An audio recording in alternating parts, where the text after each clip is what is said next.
जैसे ही लोकेश प्रतिभा स्मारक से बाहर आया, मानव जाति के शीर्ष सालार प्रकट होकर उसे बधाइयां देने लगे। उसी पल वैद्यनाथ की कठपुतली उसकी ओर बढ़ी और 10वीं मंजिल पर खड़े आत्मा रहित 8 अजीब प्राणियों से वहां का माहौल सिर उठा। तभी भीड़ में फुसफुसाहट गूंज उठी, नील। लेकिन सवाल यह था, क्या वो सच में इंसान था? मूल रूप से वैद्यनाथ को लोकेश से कुछ कहना था। आध्यात्मिक जाति के नियमों के अनुसार प्रतिभा स्मारक द्वारा मान्यता प्राप्त हर योद्धा को आध्यात्मिक जाति में शामिल होने का निमंत्रण दिया जाता था। बेशक वैद्यनाथ असुर श्रेणी की उपाधि पाने वाले लोकेश को दूर नहीं जाने देना चाहता था। वास्तव में लावण्या को भी आमंत्रित किया जाना चाहिए था, लेकिन उसे प्रतिभा स्मारक की केवल दूसरी पंक्ति में स्थान मिला था। यह परिणाम पुष्कर महाद्वीप में सर्वश्रेष्ठ में से एक था, लेकिन यह आध्यात्मिक जाति में उत्कृष्ट नहीं था। आखिरकार दूसरी पंक्ति आध्यात्मिक जाति की सबसे निचली सीमा थी। लेकिन वैद्यनाथ के कुछ बोलने से पहले ही अचानक मानव जाति की एक महिला बोली, रुको। वो एक नजर में इन कठपुतलियों की उत्पत्ति को समझ गई थी। इस वजह से वैद्यनाथ, कलश और अन्य लोग तुरंत सतर्क हो गए। वो आवाज सुनकर जब नील ने अपनी नजर घुमाई और सामने से आती मृणालिनी को देखा तो उसके चेहरे पर एक हल्की सी मुस्कान आ गई। मृणालिनी ने भी नील को मुस्कुरा कर देखा और बोली, लोकेश मानव जाति की श्वेत वर्ण पवित्र भूमि से आता है। भविष्य में पितृलोक पहुंचने के बाद वो मानव जाति के लिए बहुत महत्वपूर्ण साबित होगा, इसलिए आध्यात्मिक जाति को इसमें हस्तक्षेप नहीं करना चाहिए। मृणालिनी की बातें सुनकर कलश और उसके साथियों के माथे पर तुरंत बल पड़ गए।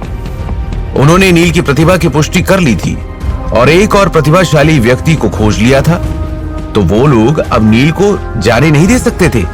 निश्चित तौर पर आध्यात्मिक जाति नील के लिए लड़ेगी, लेकिन इसी तरह वो लोकेश नाम के लड़के को भी जाने नहीं देंगे। तभी वैद्यनाथ ने पूछा, आप कौन हैं और मानव जाति की किस शाखा से हैं? इस पर मृणालिनी बोली, ये महत्वपूर्ण नहीं है, मैं बस इतना बता रही हूं कि लोकेश आपके साथ नहीं जाएगा। ये सुनकर कलश भौहें सिकोड़ते हुए बोला, इस लोक का आरोहण मार्ग ढह गया है। ऐसे में अगर हम उसे पितृलोक में नहीं ले गए तो वो अपना जीवन इस छोटी सी जगह में ही बर्बाद कर देगा। इस पर मृणालिनी बोली, आपको इस बारे में चिंता करने की जरूरत नहीं है, ये बस आरोहण मार्ग की बात है, उसे ठीक करना मुश्किल नहीं है। तभी वैद्यनाथ ने धीरे से 2 कदम आगे बढ़ाए और मृणालिनी को देखते हुए बोला, तुम बस बुधमंडल की एक छोटी सी लड़की हो, फिर तुम हमें कैसे रोक पाओगी? ये सुनने के बाद मृणालिनी उदासीनता से बोली, आप लोग ब्रह्मांड मंडल के बच्चों का एक समूह हो, आप लोगों को रोकना कोई बड़ी बात नहीं है। ये सुनकर सातों योद्धाओं के चेहरे बदल गए और वो सोचने लगे, ये रहस्यमय लड़की हमारी आत्मा के एक छोटे से अंश से हमारा साधना स्तर कैसे निर्धारित कर सकती है? आखिर ये है कौन?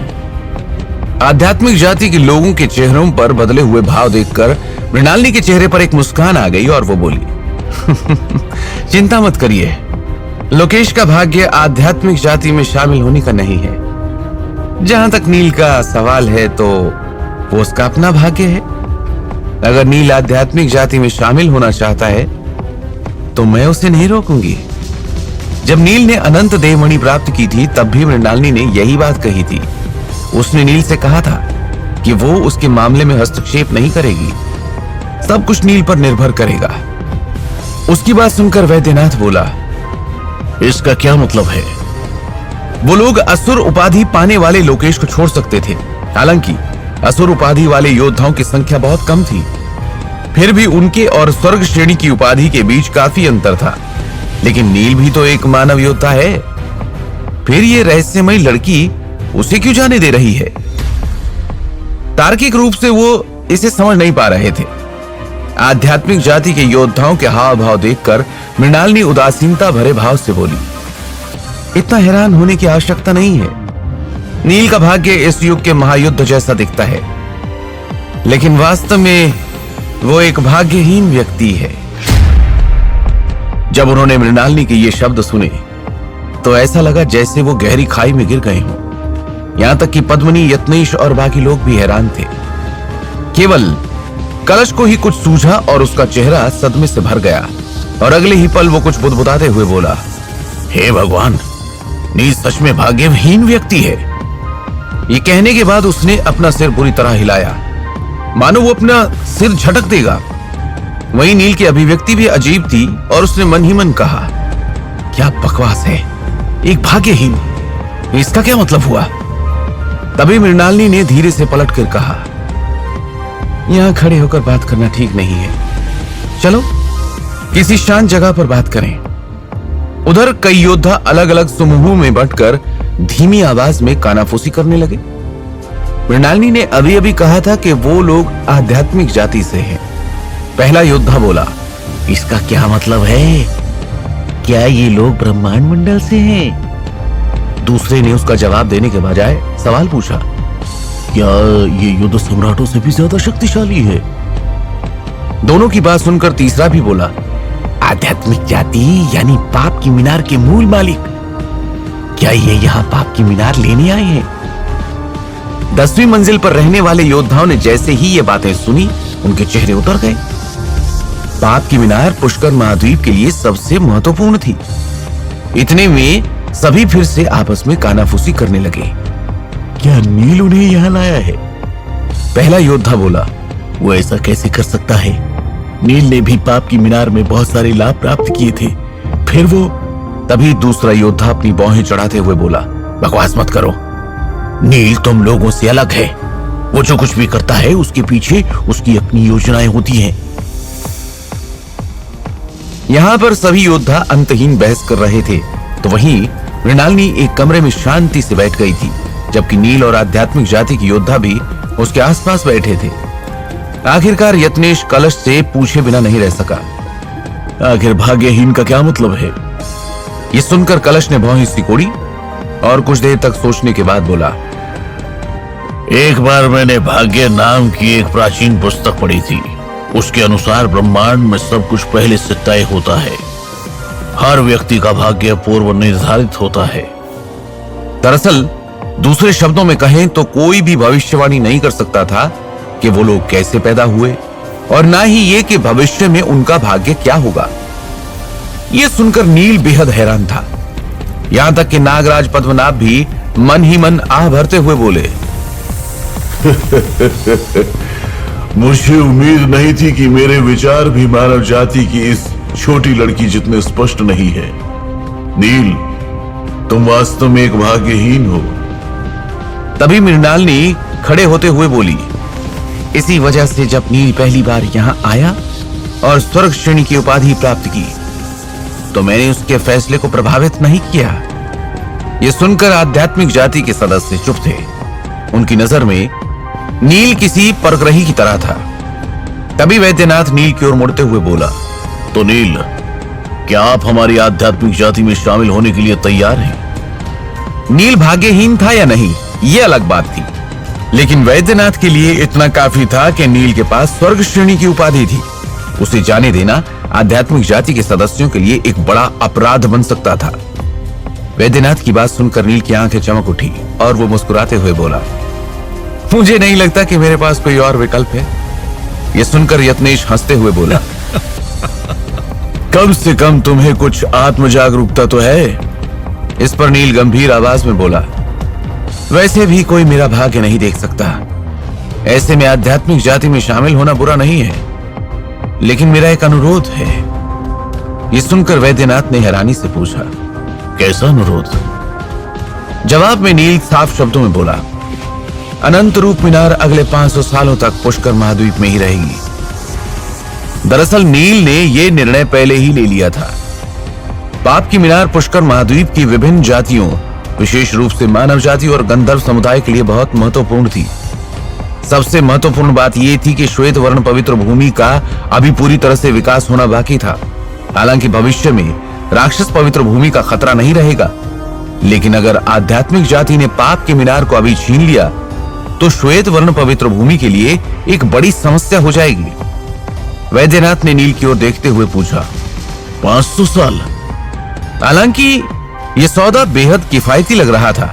कम से कम इस तरह से वो लोग नील को आध्यात्मिक जाति में शामिल होने के लिए आसानी से मना सकते थे। तभी कलश अचानक आगे आते हुए बोला, इस समय अनंत रूप मीनार अपनी आधी शक्ति ही दिखा रही है। हम इसे पूरी तरह विकसित करने में आपकी मदद कर सकते हैं। तब सौभाग्य के प्रकाश का प्रभाव कहीं अधिक होगा और मीनार की मंजिलें 30 तक पहुंच जाएंगी। अचानक नील बोला, पूरी तरह से विकसित करना? कलश ने सहमति में सिर हिलाया। आध्यात्मिक जाति की तीनों परीक्षण मीनारों में 30 मंजिलें थी, लेकिन अनंत रूप मीनार में केवल 15 मंजिलें थी। नील अचानक अपना सिर हिलाते हुए बोला, इसे भूल जाओ। अनंत रूप मीनार में अधिकतम बुद्ध मंडल तक ही साधना हो सकती है। चाहे आप इसे विकसित कर दें, फिर भी इसका कोई मतलब नहीं।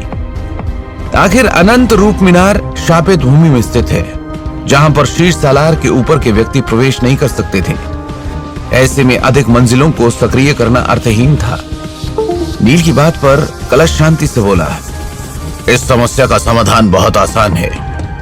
बस अनंत रूप मीनार में एक आवागमन सरणी बनानी होगी। यह सुनकर नील ने फिर से अपना सिर हिलाया।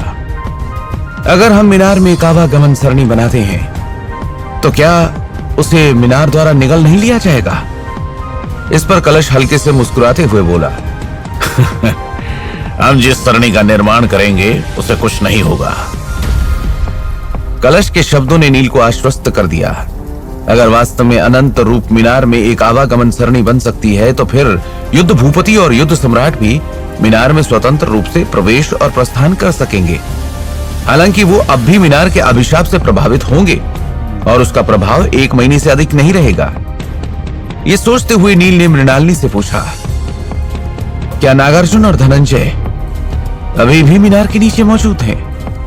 ये सुनकर मृणालिनी सिर हिलाते हुए बोली, हाँ, युद्ध भूपति बनने के बाद वो मीनार के निचले भाग में साधना कर रहे हैं। इस पर नील मुस्कुराते हुए बोला, ऐसा लगता है कि वो फिर से दिन की रोशनी देख पाएंगे। मीनार के नीचे बने गुप्त मार्ग से प्रवेश करके वो मीनार में लगभग 1 महीने तक रह सकते थे। ऐसे में अगर वो आवागमन सरणी स्थापित कर सकते हैं तो वो मीनार से बाहर निकलने में सक्षम होंगे। इसके बाद नील और आध्यात्मिक जाति एक समझौते पर पहुंच गई। फिर मृणालिनी ने मानव जाति और गंधर्व समुदाय को एक संदेश भेजा, जिसमें उन्हें सभी योद्धाओं को पाप के मीनार से बाहर निकालने का आदेश दिया गया। इस बात से सभी जातियों के योद्धा दुखी हो गए और नाराजगी में चिल्लाने लगे। तभी एक आध्यात्मिक जाति का योद्धा बोला, पाप की मीनार को खाली करो, इसका अर्थ क्या है?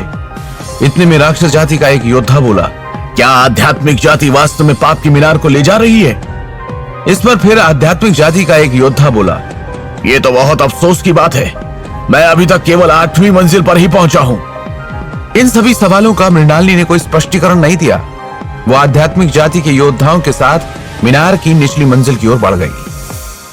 जब बाकी सभी लोगों ने सुना कि नील के आसपास के लोग आवागमन सरणी बनाने जा रहे हैं तो वो खुशी से पागल हो गए। आखिरकार वो अब अपनी इच्छा अनुसार श्वेतवर्ण पवित्र भूमि में वापस जा सकते थे। उनके लिए वास्तव में ये कुछ ऐसा था जो उन्हें खुशी से पागल कर देता। वहीं शापित भूमि के बाहर सभी जातियों के योद्धा पाप की मीनार के चारों ओर खड़े होकर उसे निहार रहे थे। उन सभी के मन में पाप की मीनार से संबंधित आध्यात्मिक जाति के निर्णय को लेकर गहरी अनिच्छा भरी हुई थी। उसी क्षण उनमें से एक योद्धा गहरी उदासी भरे शब्दों में बोला, ओह, ये लोग बहुत दबंग हैं। उन्होंने इसे ऐसे ही छीन लिया, किंतु पाप की मीनार तो हमारे पुष्कर महाद्वीप की है। तभी एक और योद्धा आगे आते हुए बोला, लेकिन किंवदंती के अनुसार यह मीनार आध्यात्मिक जाति की है। ऐसे में अपनी चीज वापस लेना गलत नहीं है ना? तभी उन सभी योद्धाओं की चौकस निगाहों के सामने पाप की मीनार में अचानक एक हिंसक भूकंप आया। इससे आसपास के गांव की इमारतें भी हिलने लगी। ऐसा लगा जैसे कोई छोटा भूकंप आ गया हो, जिसके कारण कुछ कच्चे घर ढह गए हों। तभी कोई चिल्लाया, वो पाप की मीनार को नियंत्रित नहीं कर सकते हैं ना? लेकिन कुछ ही झटकों के बाद पाप की मीनार की ऊंचाई बढ़ने लगी। वो भूकंप करीब आधे घंटे तक चला और अब पाप की मीनार का जो हिस्सा सतह से ऊपर फैला हुआ था वो 16 मंजिल ऊंचा था, जबकि जमीन के अंदर दबा हुआ हिस्सा 14 मंजिल लंबा था। आखिरकार कलश ने अपना वादा पूरा किया। और पाप की मीनार को पूरी तरह से विकसित कर दिया। तो क्या होगा आगे?